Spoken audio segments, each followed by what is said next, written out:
Customer. Báwo ni sísè mi? Ṣàlàfíà ni? Àlàáfíà. Ṣàgàlàwárí ma.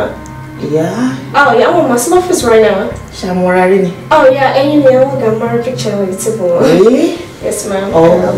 Wọ́n ṣiṣẹ́ bí báyìí? Oh, yeah, I'm sure. I'm the new secretary of that. Secretary, ma'am. Oh my God. Don't sorry, kí ló pẹ́ láyà pa? Oh, new secretary of that, ma'am.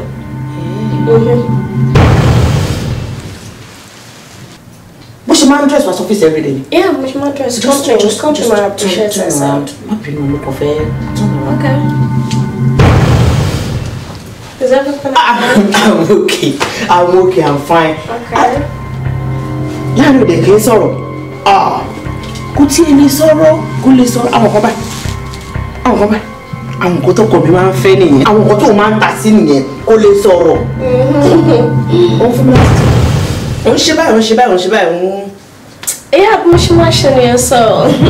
Oh no, I didn't know. Yeah, for me láti. Kí ló ṣe? She máa ń sọ̀rọ̀ náà. Yeah, but she was showing. Yeah. Kí ló ṣe?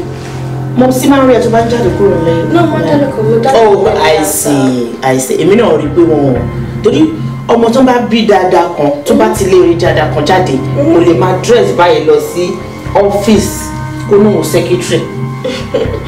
Okay. Okay. Okay.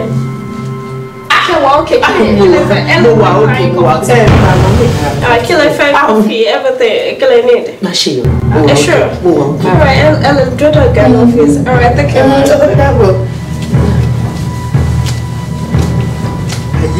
Ẹ wo mi rò ní bó ṣe ń bẹ̀rẹ̀ rẹ o wọ́n ló ń bọ̀ àwọn láńdẹ́ẹ̀dì ẹ wo secretary ẹ wo nǹkan tó kọ̀ mí gbé sí ọ́fíìsì tó ń pè ní secretary no wonder a máa pẹ́ wọlé a ní mo dé mọ̀ pé ọmọ eléyìí ọjọ́ kan ọmọ tó ń sọ̀tún okay ọjọ́ kan ló máa yìnbá ẹ̀sẹ̀ pé kí wá jẹ dínà nítorí wọn nìkan lòun dágbé tó tún dágbé secretary ó tún wọ̀ọ́rọ̀ eléyìí wọ́ọ̀kọ̀ ní eléyìí àkọ́kọ́ mi lọ́wọ́. ìgbà mi náà ìyàwó ọ̀gá mi o.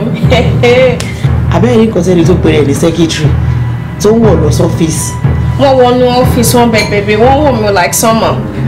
Lọ́fíìsì ọkọ mi. but kí ló máa ń ṣàwọn ìyàwó ọ̀gá yìí náà tó bá tilẹ̀ rí secretary tó wà sexy and so beautiful like me ìgbà yẹn lórí wọn máa dìde wọn má para wọn dànù. àwa àdẹ́pà là ń tọ́jú ọ̀gá ibiṣẹ́. ní ibiṣẹ́ ọkọ mi torí pé wọ́n gbà ẹ́. Like for real, I'm just doing my job as a secretary. I have to take care of my boss very, very well. I mean very good well. Go on, Mamura, skimpy. This is my profession. I'm a trainee kid. I'm a secretary. I do my job.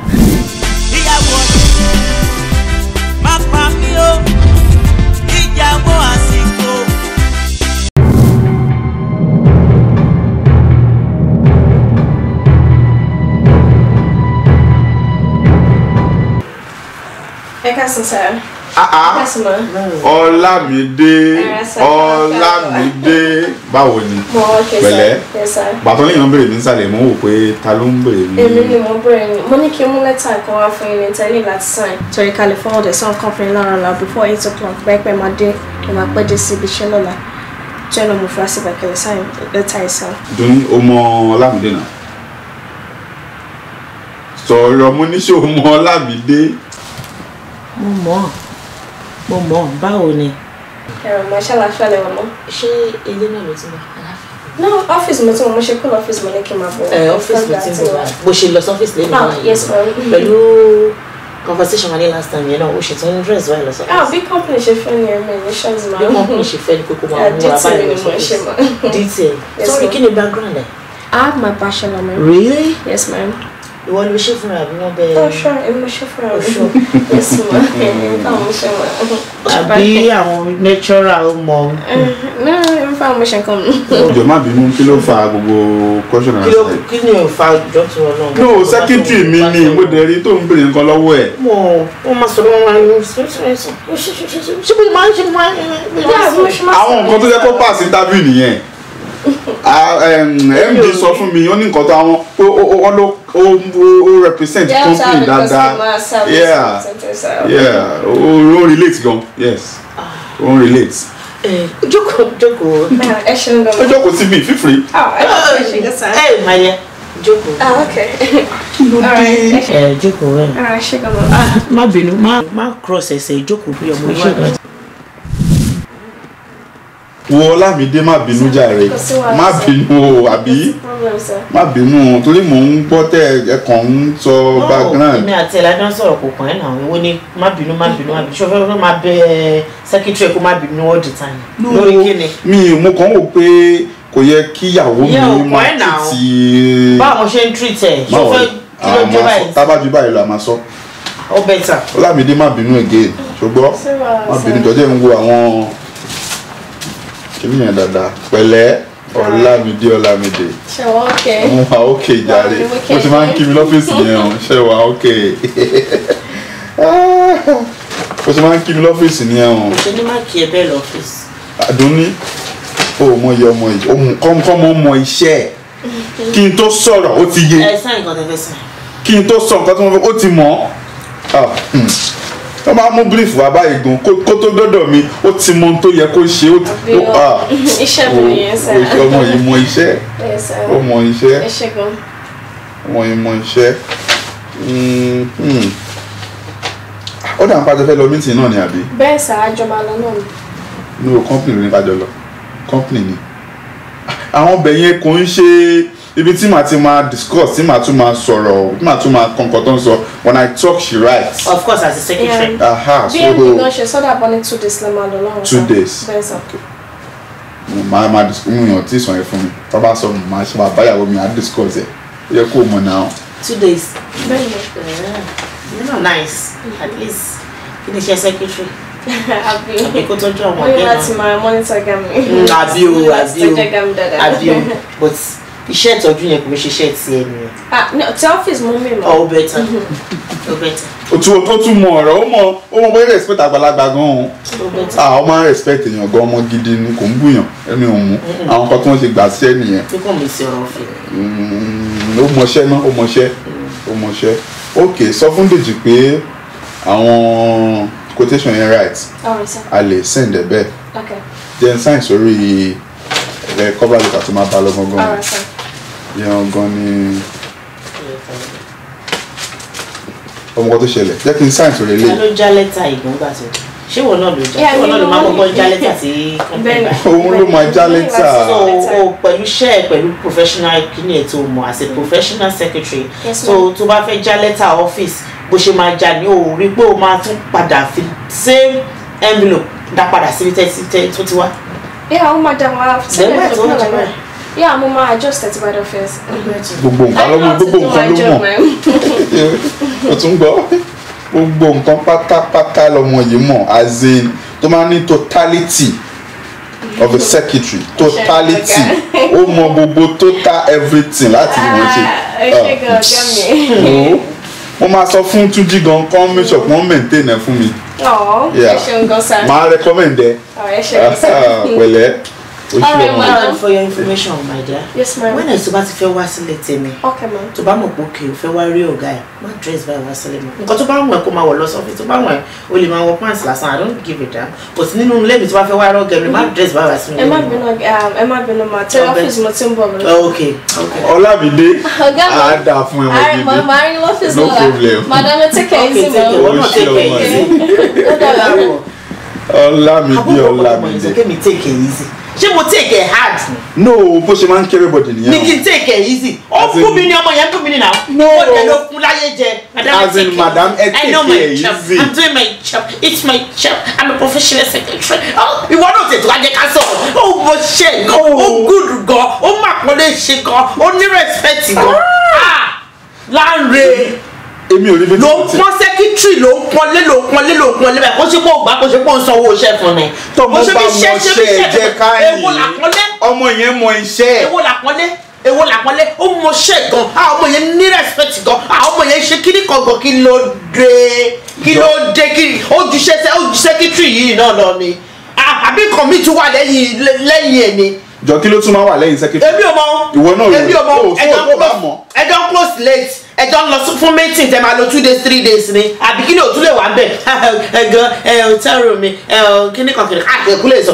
Bí company bá tẹ̀ ní kẹ́kọ̀ọ́ hotel ọ̀tọ̀ọ̀tọ̀ bóyá o máa ń wá tún ṣe secretary lóru who knows. Ṣé wàá tẹ̀lé wa lọ. fún kí ni mo níṣẹ́. ó lè dín báàgì ẹ̀. mo níṣẹ́. àkójọpọ̀ oníṣẹ́ tó bá níṣẹ́ ni o ní máa sọ pé bóyá kí ni. kí ló kún ẹ̀ kan ibi tó sùn ibi tó sùn. mo níṣẹ́ kí ni o kàn mí. kí ni o kàn mí. wọ́n ní náà ní ọ̀tá nílà náà ni ọmọ yẹn ti bẹ ju tèmi lọ. mo ní sọ mọ̀ pé ọmọ yẹn ti bẹ ju. o embarrass ọmọ yẹn sìn. mo embarrass ṣé mo fẹ́ embarrass ọmọ yẹn ṣé mo fẹ́ embarrass ọmọ yẹn. ṣé mo sọ pé mo embarrass o. o kò nígbà tí sọ fún ẹ nígbà tó ti ń béèrè kí ni background yẹ ṣé kò tó wọ lọ́fíìsì mi ó kọ embarrass ní ìjọba yẹn ni. mo ní bachelor's degree oh no it's fine mo ṣe fún mi I'm a professional secretary. wọ́n bó ṣe ń sọ̀rọ̀ tó ń díjú tó ń léwu. secretary nìyẹn irú ọmọ yẹn ó fake lọmọ yẹn kò rí fake ni tó bá wá jẹ dáadáa wà á rí pé mo ṣe máa ń sọ àdúgbò tó bá yẹ kó tó bá wà lé tó bá fi gbogbo ẹnu sọ̀rọ̀ ni tó bá dé she's not real and she's just doing it for you just to win your heart ni. heart mi kí ló ń bá èmi kàn ń salary fún company ló ń sàn èmi kàn ń sign check wọn. òun kọ́ ló sọ pé gbóúnjẹ wá pé lunch tó délé tó ní ò lè jẹ. mistake ní jọ yẹn òun farabalẹ̀. mi ò lè farabalẹ̀. woman tí ó wà ní ọ́fíìsì wa anniversary la fi ṣe lọ́fíìsì ní last year so almost everybody lọ́fíìsì the same woman ọmọ ń gbé wá so ìgbà tán lè fẹ́ gbóúnjẹ fún mi tó wà ní kitchen ó kàn gbé woman kan kó mọ̀ pé tiẹ̀ ní kò mọ̀ pé tiẹ̀ ó mọ̀ dẹ̀ jẹ́ ìgbà tí mo wá. ó dẹ̀ jẹ́ wo dá ó tẹ̀sí tèmi mọ̀ yàtọ̀ sí tẹ̀sí. wọ́n ti serve ẹ̀ sínú plate. wọ́n ti serve ìgbà tó wá jẹ́ kọ́kì ní difference tó wà ń bẹ̀. oúnjẹ dùn owó adẹ̀jẹ́ tiẹ̀ náà dẹ̀ dùn adẹ̀jẹ́ tiẹ̀ náà. oúnjẹ dùn ọ̀ntì ìgbà tó gbédé. ẹ̀jẹ̀ àbí à ń sọ fún mi màìyá lẹ́yìn ẹ̀ ò sọ pé kó gbóúnjẹ wá. ṣó gbóúnjẹ wá ṣá bóyá kí n kọsẹ̀ bá wọn gbà míì kó kàn sọ pé ọ̀gá wọn dè ní dòdò yẹn dè wá ókè. dòdò tó dòdò aláta suẹ́suẹ́ àbí.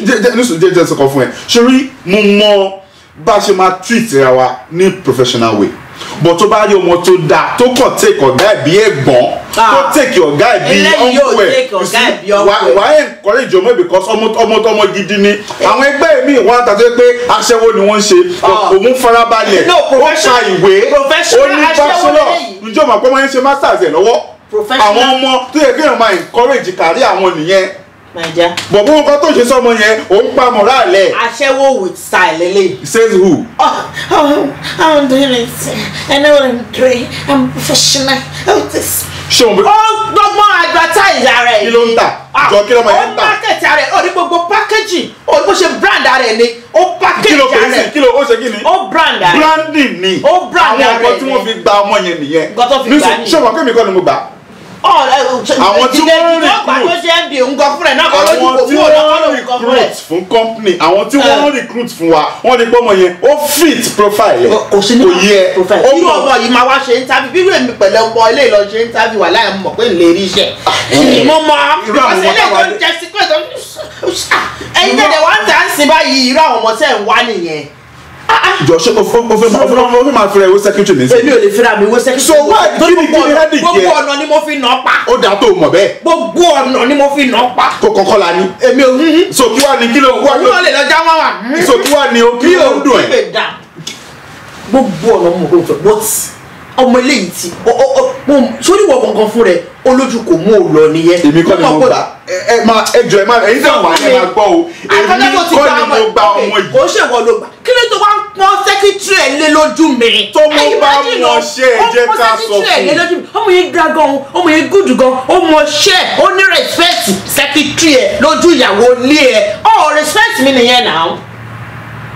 tó mo bá mọ̀ ṣe é. tó bá tẹ̀ máa sọ gbogbo yẹn wọ́n ti jẹ́ kó lọ lójú ọmọ yẹn náà sọ ma gbé ọ̀gá rubbish ìyàwó ẹ̀ lójú mi. mi ò rubbish ọ rubbish mi nìyẹn ẹ̀ o compliment secretary mi o compliment is not lójú that is not complimentary ọ rubbish mi lójú ẹ̀ nìyẹn ọmọ yẹn good gan o ọmọ yẹn ní respect gan o mo fún yẹn náà lọ́rọ̀ òun náà fún mi lésì ọ̀.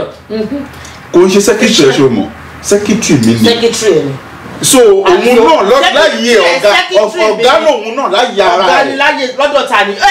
she's one of the best. tẹ́ bá ti gbélé ayé lé lọ́wọ́ tán tẹ́ bá ti gbélé ayé lé àwọn secretary yẹn lọ́wọ́ tán lọ́fíìsì náà máa rí ìyàwó tí ìyàwó gàbá wọn náà máa ṣe wáyé.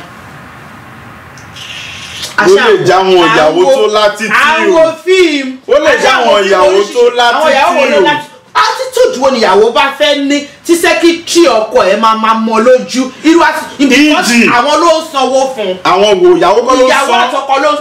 ọkọ àti company kò sí ìyàwó mi ló ń sanwó fún. that is what we about here? Ó ti jẹ́ kí n mọ̀ pé I'm not part of your company. Ó dẹ̀ ti jẹ́ kí secretary ẹ mọ̀ pé ìyàwó ẹ̀ ò lẹ́ni nínú business mi. It is my business. My wife has no business nínú business mi. So secretary gan wá tí o máa ní ìyàwó tí ò ní ọmọ ẹ̀fẹ́. Ó máa ní fíìmù ẹ̀. Ó máa ní fíìmù abọ́ lójú ni. Akọ̀wé pé kí náà ń bá ká gan kán jókòó wọn sílé gan àwa làwa lọ́fíìsì àwọn làwọn nílé. Ọmọ ojú yẹn nìyẹn pé àwa làwa lọ́fíìsì àwọn lónílé kán jókòó sílé wọn. Ọmọ yẹn kò apply. Àwọn abúnitọ́ tara kí ni? Wọ́n bú ẹ tí wọ́n ti yára wọ́n ti kí ẹ lọ́ra mà ẹ ká sàn mà ẹ tún kíni. Ọmọ yẹn kò apply sí Mr. and Mrs. Kògbérègbè group of companies. Ó apply sí Kògbérègbè group of companies. Kò sí Mrs. ńbẹ̀. Ṣòye ẹ̀ ń sìn. Ṣòye ilé ibi tó tẹ̀ fún mẹ́rin. Wọ́n tún wá gbà á síṣẹ́ nìyẹn. Kí ni tiẹ̀ láti máa lọ́mọ yẹn ń fún pé ó múra bákan? Àwọn tí wọ́n gbà á síṣẹ́ ìmúra tó mú lọ nìyẹn wọ́n dẹ̀ ti pàṣẹ kí ló kàn ẹ́. ní kí ọmọ múra báyìí ṣé ọmọ get together tá a lọ ní last week ṣé o ní bọ́mọ yẹn ṣe múra wá ẹbẹ̀ wa ọkẹ́ ṣe wà ọkẹ́. àwọn ọkọ tá a fi láti ẹ̀ because ta wà ní party bẹ́ẹ̀ ló ń lọ ayídi lọ àti ọkẹ́ pọ̀ ní kí wọ́n pè é ṣe ẹ̀ sí lọ́fíìsì mọ́ mi party lẹ̀ wà kí yóò kọ́. tó bá léèyàn pa èèyàn secretary ó ń ṣe gbogbo ẹ̀ papọ̀ ní gbogbo ẹ̀ ló ń ṣe papọ̀. òun tó ní personal assistant to the that is secretary. Personal secretary. Personal secretary. Is PA, is a PS, is a secretary. Personal secretary, personal assistant, secretary to the secretary to the secretary. She's just ká sọ pé ọmọ yẹn kò mọṣẹ́ ojú ẹ̀ máa ti máa sọ ó yẹ kó mọ mi ọmọ yẹn mọṣẹ́ mi. ṣe rí i pé ọkọ mi ń sìn ẹni bó ṣe ń pọn ọmọ yẹn lé. Definitely. Do not be appreciating nǹkan. Something behind this. Definitely there is something going on between the two. Ìgbónára. Yeah, wọ́n ṣe gbónára. Lójú ọmọ yẹn mo ẹ̀ sọ́kò sọ pé ìyàwó mi o kò ṣe kíní kan o. Kò ṣe kíní. Ó ṣe máa ń ṣe nìyẹn o. Máa mind ẹ̀ ó kàn ń ṣẹ̀fẹ̀ ni o. Kò mean anything tó sọ. Ó tún sọ fún mi lójú ọ̀rọ̀ yẹn pé ọmọ yẹn ń ṣiṣẹ́ gan o. Ọmọ yẹn ní respect gan o. Ẹ jọ̀ọ́ ẹ má bínú lẹ́nu ìṣẹ́jú díẹ̀. Ọmọ tó bring ìyàwó ẹ̀ down tó ń pọn secretary ẹ̀ lé. Have I done that? Iṣẹ́ tó ń ṣe tó bá tó stage kan irú yìí tó bá tó stage kan ẹni má worry ẹni tí o bá fẹ́ má wà bá mi lọ́fíìsì tó pẹ́ tí mo ra mi tẹ̀ ṣe lọ́fíìsì ẹ ti mọ̀ nǹkan tẹ̀ ṣe irú eléyìí. Ẹ jọ̀ọ́ lẹ́nu ìgbà díẹ̀ tẹ́ fi rí ọmọ yìí sí ọmọ yẹn kò respect. Ó ní. ìyàwó má pa mí o ìyàwó àsìkò.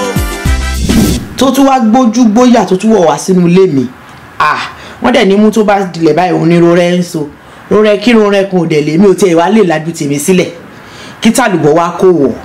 ẹ gbà mí but ẹni sọ̀rọ̀ ìyàwó ọ̀gá mi ó really need proper attention gidi gan tí kò ṣe kékeré like gan seriously for real man kí ìyàwó ọ̀gá mi take it easy with me like for real.